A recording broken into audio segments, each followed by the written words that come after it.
So we had a question, and it's a common one, very common, especially at the white belt and a lot of times even blue belt level, where you have somebody who's athletic, and as soon as you touch hands to go and rolling, they're just basically full throttle doing a sprint around your guard, and you get smashed over and over again. You never really get a chance to even play your guard, and it's frustrating because you're constantly fighting out of a bad position. So let's take a look at this. So I asked the question specifically because there's many variables here, and it'd be impossible to cover all of them. So main question I had first was, where are you starting from? Is it standing? Is this down on the ground? Like, how do you start personally? So in this particular case, it said it usually starts on one knee. So let's take a look at that from here. Big guy, athletic, perfect to pick out for this. So if I were sort of starting to roll, let's say you're down on one knee. As soon as we touch hands, though, you can come up on your feet and just kind of see what Chris is doing, and you can just be as athletic as you want. Okay, so we touch hands. Good. Okay. Good. Right. So what happened there is we touch hands, and then I'm starting to fish.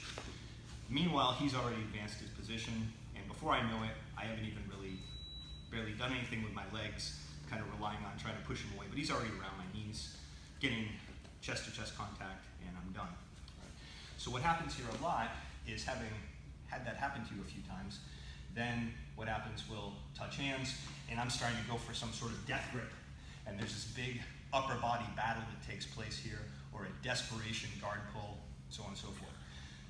If that happens, though, what I'm really doing is I'm attaching to his body, but it's not a meaningful attachment insofar as it's not really helping to advance my position. It's certainly not effortless.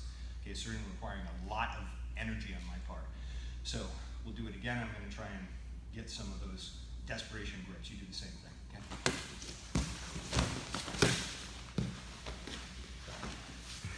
That allowed me to buy a little time to get my legs in, but still, pretty much, and he even backed off a little bit.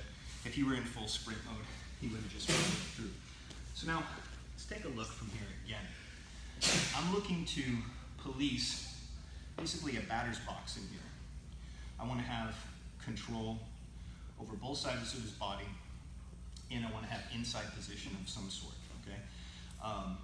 So meaning, when I say inside position, I don't necessarily mean my feet are on the inside of that box. I could have my feet, say, on the outside of his hips, obviously for an open guard with hip control, or a knee shield, or feet in the biceps, or any of those variables. But I do want to be policing inside that imaginary box. And when I do that, I don't want to do it just with arm strength or desperation movement. I want to create a connection to my partner so that I can truly own his movement. So even if he goes fast, I'm connected, so I'm able to work with him as he goes. So if we slow the game down here a little bit, and there's many ways to do this, so I don't want you to attach to anything I do specifically. But if we were to come in here like this, okay, so we just touch hands, and I have some sort of inside position, right? As Chris starts to run around my guard again, okay, what I want to be able to do from here, somehow, okay, is to create an attachment to him. So now from here, I know exactly if he's moving this way, okay, where he's going. So you see I pick up a hook here, and I'm my pressure. So I'm freeze framing here. I'm not saying this is a position you want to play in. I'm saying I just kind of stop the motion right here. Now if you keep going from here, then, okay, I have both legs on the inside, and now from here, I might start to come back in, stretch him out, for instance, because he's still standing. From here, I might be thinking about, depending on what type of game you like to play. All right, so I've now dropped my second hook in. Maybe from here, okay, I want to start to go into an X guard if you like to play X guard, so on and so forth. For me personally, a lot of times, if my goal is to play a game that allows me to not get stacked, okay, he's already standing as soon as we touch, so I don't want to get stacked, and I'm also trying to train for a game that will allow me to play either self-defense, Vale Tudo style, in case there were strikes thrown in, or jiu-jitsu. A lot of times from here, as we touch hands from here, okay, I might actually be moving back at an angle, okay, making some sort of attachment in here like this, and then at this point, right, I can start to stretch and get distance. So I like this because as somebody's really aggressively trying to sprint around my guard, okay, now I'm actually attaching to his body with weight. See the weight transfer? I have space, so although Chris is quite a bit taller than me, how tall are you again? 6'7". 6'7", so he's got 7 inches on me. If you were to reach forward and try and punch me in the head, okay, I've got that going for me. And also, if he were to drop, say, be able to step back with that hip and strip this leg off to try and step over, good. I have so much space in here, it's very easy for me to shift my hips, pull them back inside again. Okay? So that's often what I would do in that situation. Is immediately go into the distance game.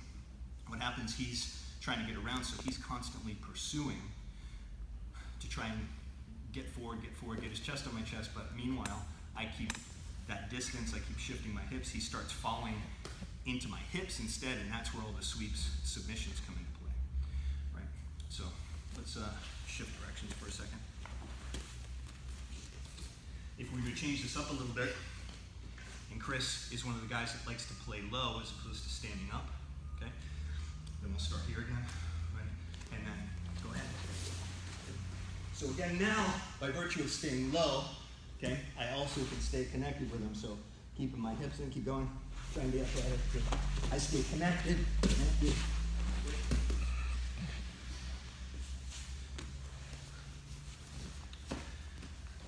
So I'm not trying to fight him with my upper body.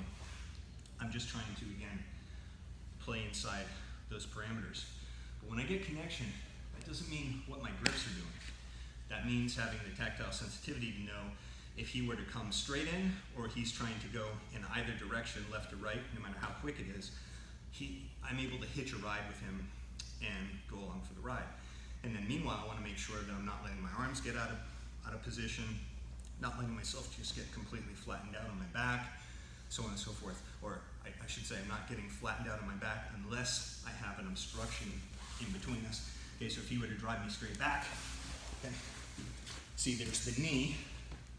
This is secondary. This just keeps him from dropping his chest on my chest for a second. There's the knee, there's the foot, then I'm back into my game again. If you would drop me back from right here, then I can go onto my hip. Okay, you see this is great because now I have, say, a hook in. Okay, my legs are inside. If all of a sudden, Chris, you can see it from here, if you were to try and hop to the other direction real quick, I can pick him up there, right? I come up, I stay connected, okay? Right from here, I have good posture. Right? If all of a sudden he tries to flatten me back out again, okay, I can go right back into it, okay, from here, and I can stay inside position, ready to pick up his movement in any direction. So it's a bit conceptual because, again, I'm trying to cover a lot of ground with a simple concept, but if you get into that idea of how can you play inside that box, how can you control his movement in either direction or keep yourself from getting completely flattened out, and do that as relaxed as possible with good posture, you'll find that you're able to slow the game down so that instead of being only reacting late to all of your partner's aggressive athletic movements, you're instead hitching a ride with all those movements so you can pick them up and you can basically just be, instead of reacting, you're sort of responding through connection to whichever way he goes.